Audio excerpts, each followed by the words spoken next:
Amen. It was a couple of years ago. Oh man, it's probably a lot of years ago. I remember I was decided I wanted to go and see if I could. I forgot even what the name of the TV show was, but it was a TV show that was based on kind of motivational speakers, and the idea was that you could give these motivational speeches, and they would. I think it was almost like a last comic standing, but it was for motivational speeches. And I remember going, and I will never forget the speech that I gave. The speech I gave was entitled, "Life's Not Fair." And it was great because for the most part, as I was sitting in some of these rooms and talking with some of these people, they had great things like, you are going to succeed in life, or, your plans are not going to fail. And the only thing that is blocking you is you. And, you just hear these things. I was listening to speeches, and I'm like, wow, I'm really motivated by this. And then I get up, and I give my speech that life's not fair, it's terrible, and ultimately we're just going to die. And it was kind of taken a la Ecclesiastes. And I realized as I was preaching, as I was speaking, I was watching the producers that were judging me, and the whole time, they're laughing because I was kind of doing an anti-speech. I was going against the grain.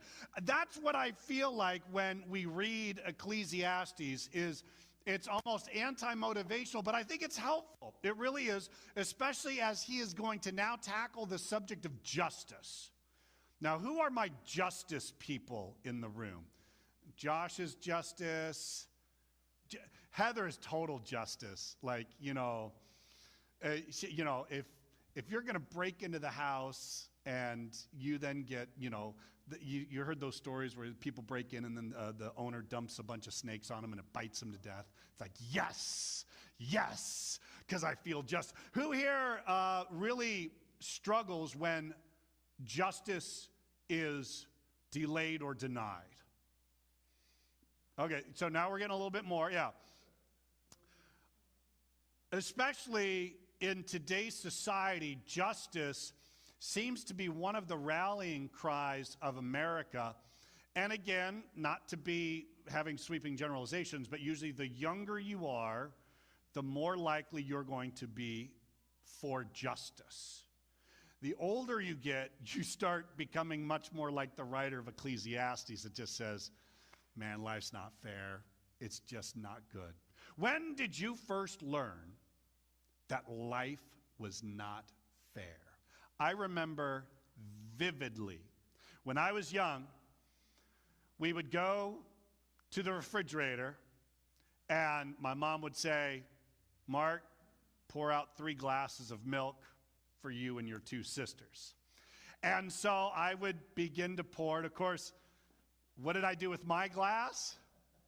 Yeah, it was first, and it was a little bit higher. Then I'm like, oh, look at that. We don't have enough. And then I remember the cries from my older sisters, because they are kind of whiny. And they just yelled out, that's not fair. And I basked in the glory of what my mom responded with.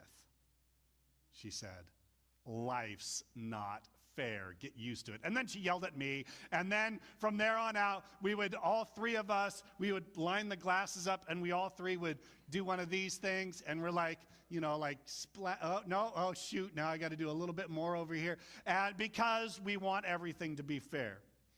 And any realistic examination of life shows that life's not fair.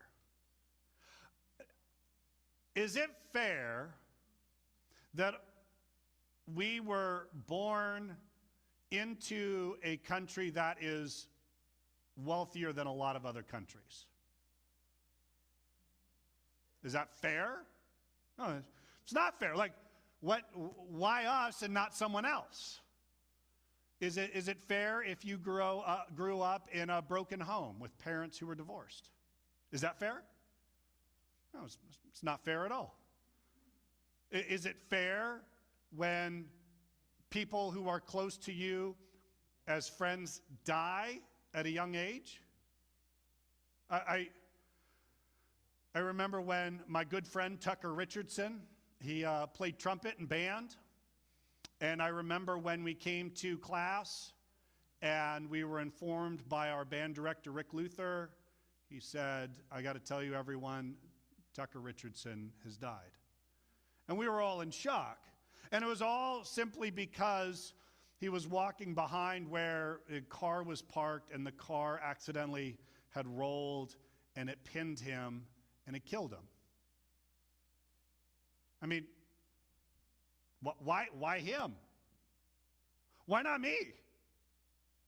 But, you know, what allowed me to live and not others? We've talked about it with our car accident that we had so many years ago. We survived. But we know of a lot of people who ended up in car accidents, they did not survive. Is it fair?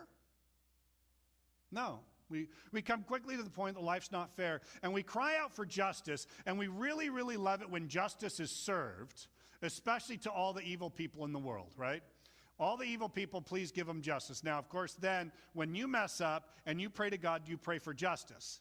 No, you pray, dear Lord, please give me some mercy. But do you pray for mercy for other people? Often we don't. This is that tension that we live in between justice and mercy, and how amazing it is that God does what he does.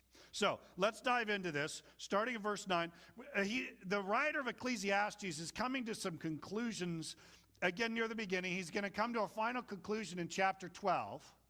And again, I've kind of, spoiler alert, given it to you, which is, life is terrible, you will die, everything is meaningless without God.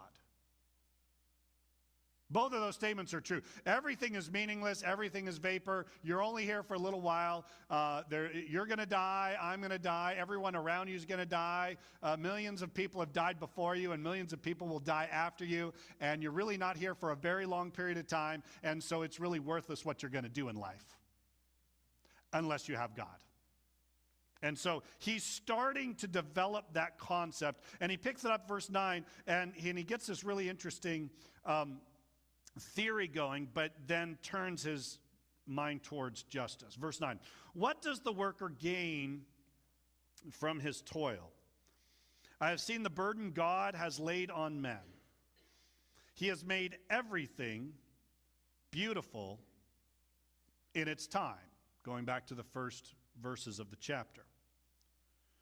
He has also set eternity in the hearts of men, yet they cannot fathom what God has done from the beginning to the end. This is, again, one of those crazy things when you start thinking about the fact that we have a God, and one of the reasons why we can know there is a God is because we have certain things built in us. Have you ever thought, why are you built with justice in your heart?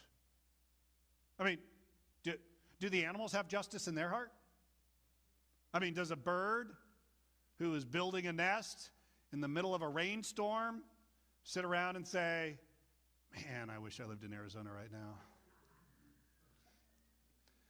Do the wild animals that live in Minnesota and freeze sit around saying, man, I would just like to be basking in the joys that is Florida?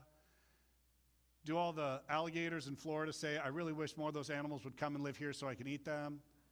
Do animals think of justice? No, animals don't. Oh, yes, Catherine.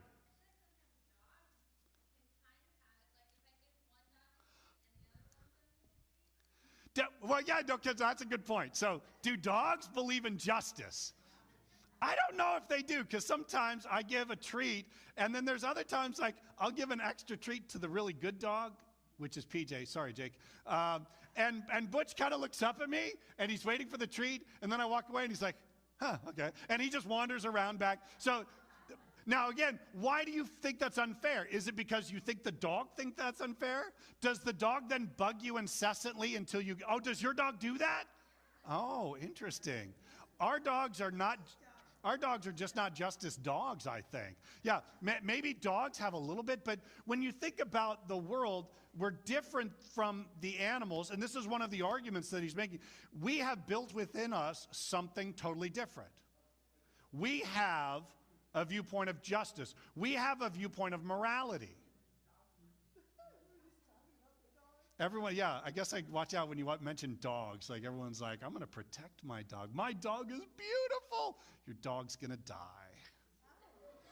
I'm just speaking from what Ecclesiastes said, and he's actually going to admit. But again, what makes us different, this I think is really crucial as we think of life, that we have stuff built in us.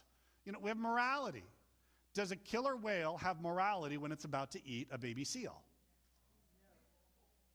You guys are all like a bunch of saps today. Wow. Like, how dare you? When was the first time you ever watched a documentary on the wild animals and how they hunt and kill? Wild Kingdom, yes, I do remember Wild Kingdom, yeah. Yeah, everyone young's like, what's Wild Kingdom? Google it, you'll find out, it's very fascinating. I remember when I would watch that and I'd go, wait a second, why are those hyenas killing that beautiful, wonderful little deer? Do they do deer? Gazelles? Wildebeests? Well, yeah, zebra. Like when the lions attack the zebra, what do you guys all do? Oh, poor zebra. And I'm sure the zebra's thinking, oh crud, I'm in trouble right now. But do the rest of the zebras even help out their brother? They're like, nope, you didn't give me. Sorry, Joe. Yeah, it's rough. We have within us something built. We have eternity in our heart. God has given us this interesting thing, and how we use it is really super important. So he said, eternity in the hearts of men, yet they cannot fathom what God has done from the beginning to the end. I know that there's nothing better for men than to be happy and do good while they live. Starting to develop, what is the goal of man? What are we supposed to be doing in this life? And though the chasing after pleasures, does that ultimately satisfy? No. Pleasures outside of God is nothing. Work outside of God is nothing. Family outside of God is nothing. Having a cute little puppy dog outside of God is nothing. That's what he's saying. So we're learning, how do we enjoy the life that God has given to us without taking it too far, but making sure that everything is rooted on God. And verse 13, that everyone may eat and drink and find satisfaction in all his toil. This is the gift of God. So again, when you eat and you drink and you give thanks to God, that is part of what Ecclesiastes is telling us. Verse 14, I know that everything God does will endure forever. Nothing can be added to it and nothing taken from it. God does it so that men will revere him. Now, it's very interesting they chose the word revere, because in the original, you could probably guess what it is. Fear. Yeah, maybe even some version. Oh, NIV 2011? Yeah. Interesting, because NIV... Yeah, so that'd be 2011. So NIV 1984 says revere. And then we get into the discussion of, should we fear God? Yes, Josh? We fear him like we fear the ocean. Yeah. Yeah. You have to have this feelings. I remember when we would start taking the kids to the beach, one of the things we looked at them, we put into them, that ocean is going to swallow you and eat you, and you are going to die.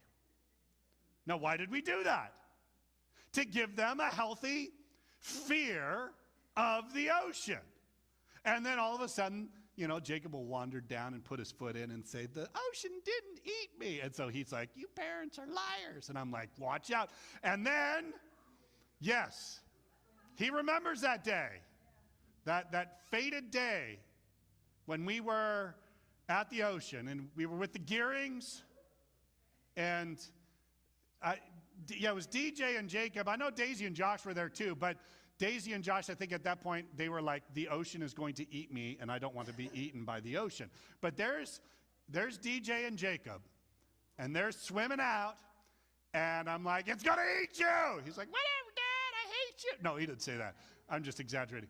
But it was funny because all of a sudden, we watched as they were not that far from the shore, and then all of a sudden, out of nowhere, like they were far away. And Jason and I kind of looked at each other like, what do we do? I mean, this is a good lesson for them. They're going to get eaten by the ocean. They should listen to us as parents.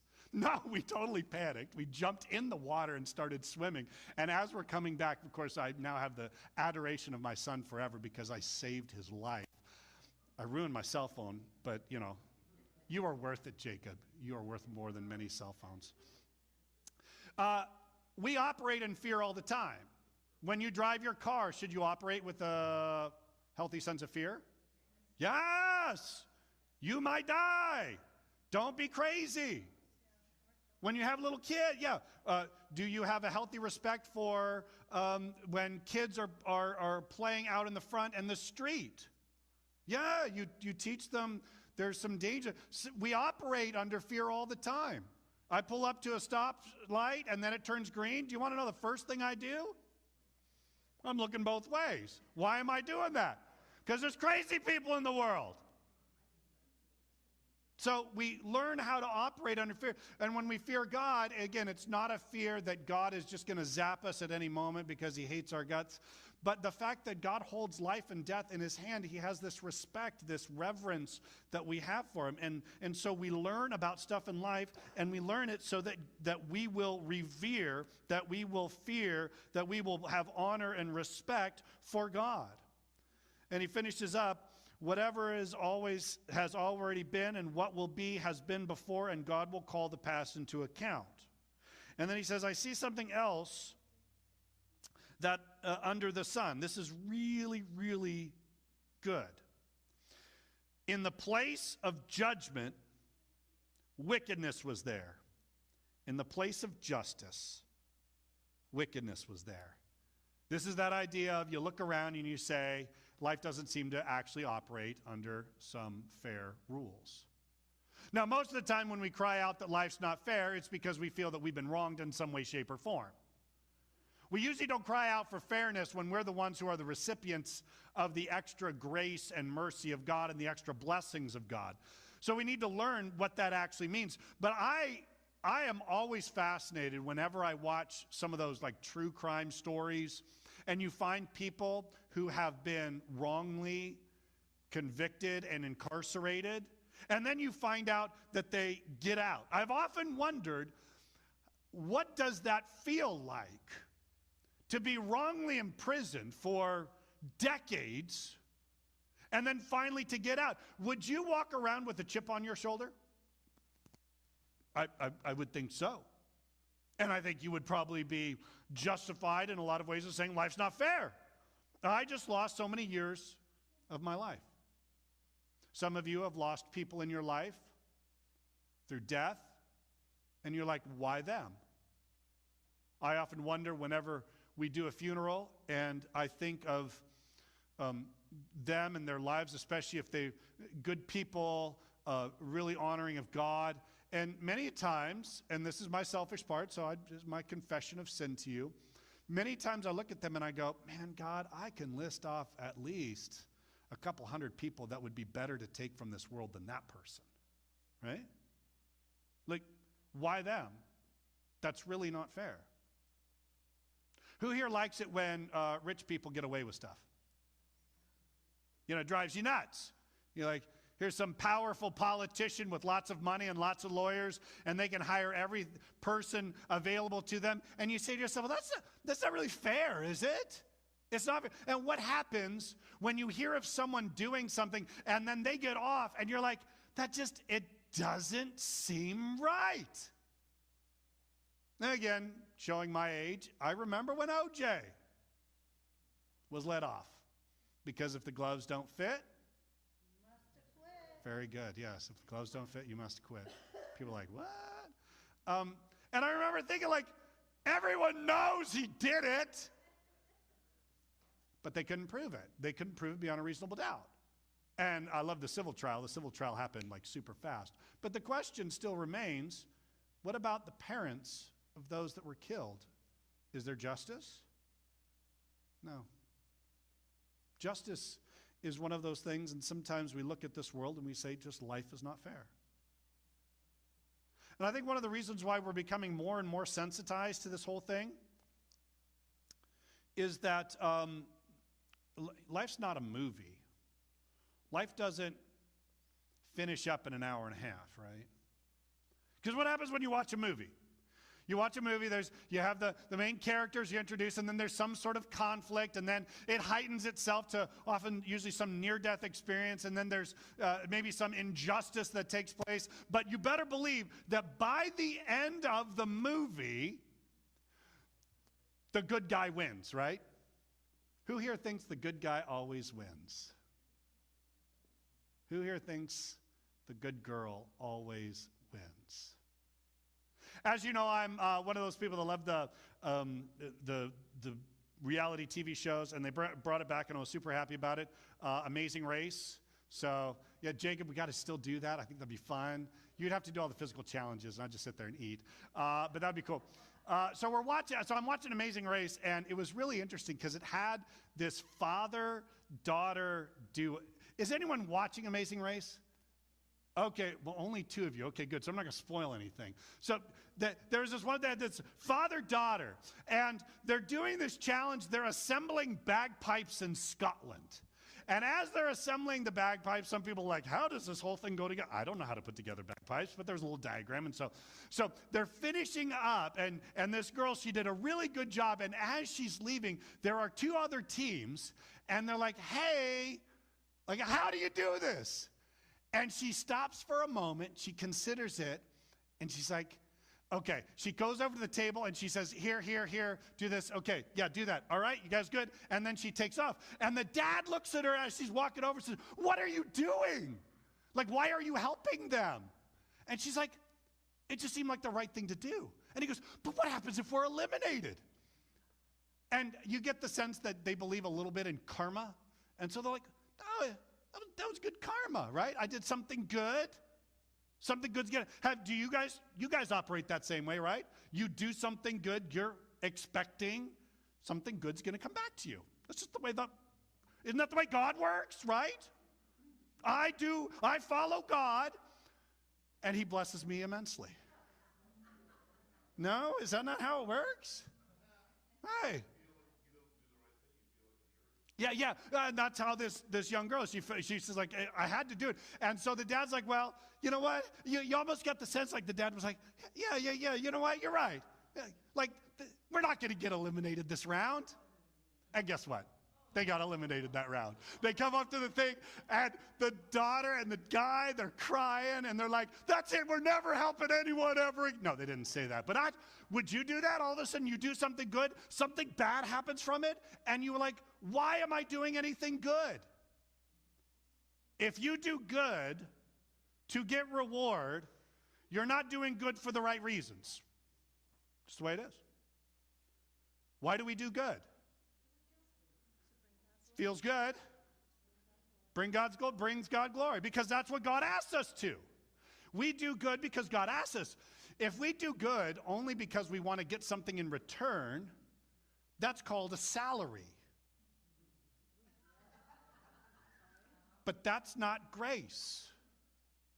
You and I receive grace from God not because we do good. So we learn that our lives are filled with injustice. It will not last an hour and a half. It's not like I'm going to go through the season, at the end of it, God's going to make everything right in my life. No. Sometimes that's not the truth. Sometimes the most honest people at work are the ones that are fired.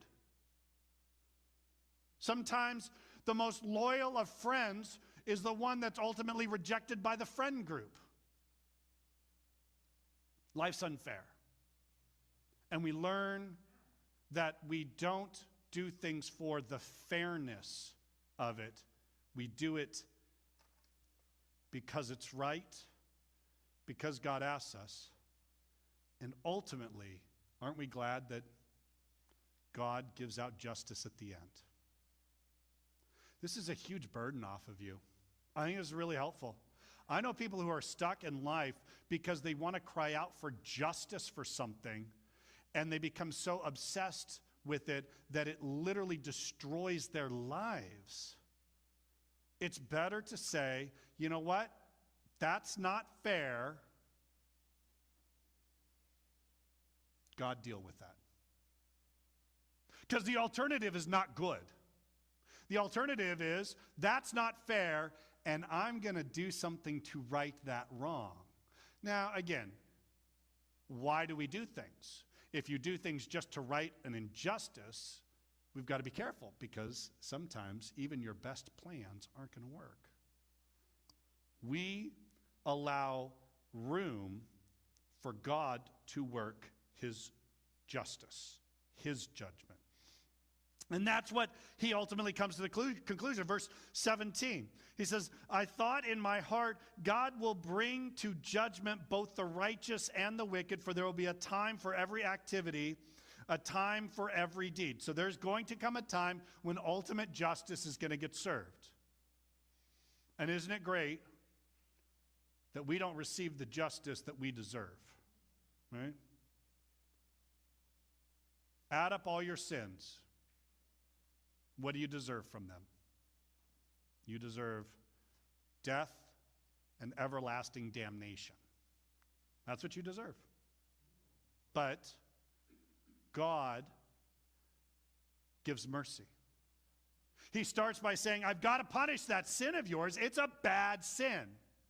And so he sends his son so that he might be wrongfully imprisoned and executed as an innocent man in the greatest stroke of injustice, just to make things right between you and God. That's amazing. Verse 18, he finishes up here. I also thought, as for men, God tests them so that they may see that they are like the animals. Here we go. I guess I better be careful. I didn't realize I was getting such a pushback about the animals.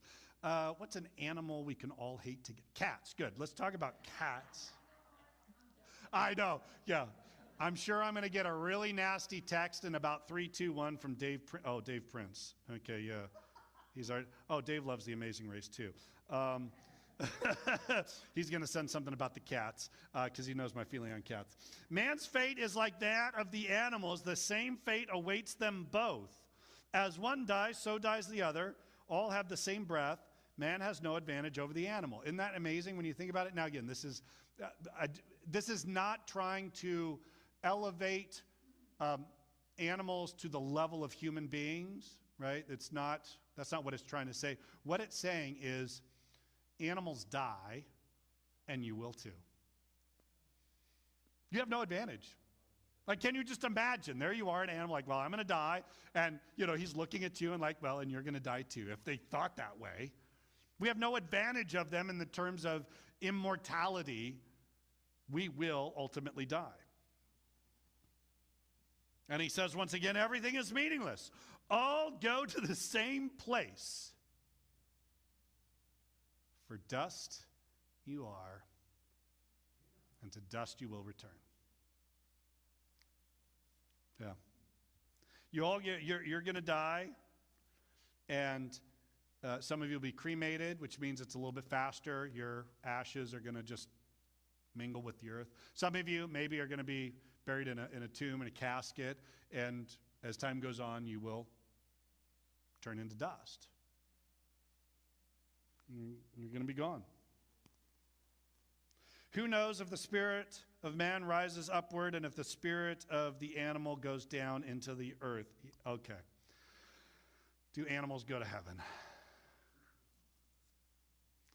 Let's just say yes, and all of you will like me again. Is that what I got to do?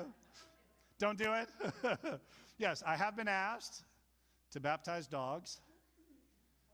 Yes. I also got asked one time to baptize a baby doll. One girl was like, will you baptize my baby doll? And I'm like, it's an inanimate object. Are you stupid or something? No, I didn't say that. I'm like, oh, honey, I'll baptize you because you're living, but your dolly is just fine. It's going to go to heaven straight away without. Yeah, I lied to the kid, okay? I'm sorry. Will animals go to heaven? Now, I do know this. I can answer one question for you. Are there animals in heaven? Yes, that we have an answer for. Thankfully, we're like, We can very confidently say there's animals in heaven. A lot of the imagery that God gives, now again, you wonder, is it just being symbolic or not? But, it does say that there will come a time when you will go and hang out with snakes and, put your hand in there and they're not going to hurt you. I personally hope that snakes will also be upright, pre-curse. Wouldn't that be great? Walking around, right? Yeah, like here comes a snake, and I'm sure he's gonna look a little bit like Randall from Monsters Inc. Yeah, but we also know that the lion and the lamb, right? The lion and lamb are gonna hang out, and the lamb's gonna be like, "Thank you for not eating me today," and the lion's like, "Well, thank you. I'm now a vegetarian," and they eat plants, I think. No, we have no idea. And, are there going to be cows in heaven? I sure hope so. Either that or we're going to eat tofu and it's going to taste like cows. I don't know. We're all animals. We don't know how the functionality of them going to heaven. You can get into a lot of theological arguments about this, but we do know there are animals in heaven as best as we can tell. So he concludes, what do? Everything is unjust. People are wicked. People get away with stuff that they shouldn't get away with. Even our animals die, and ultimately we die. So what should we do?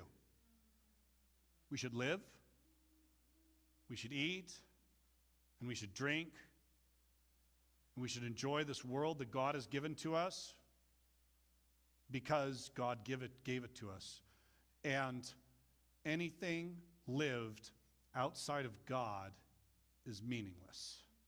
But everything lived for the glory of God has meaning and has purpose. So what should we do today? Go home, hug your animals, pray that they make it to heaven. Even cats. Oh, sheesh. Eat a cheeseburger to the glory of God. Try to live with justice.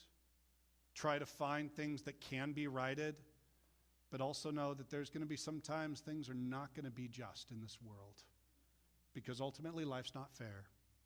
And I am one whom so thankful that life's not fair.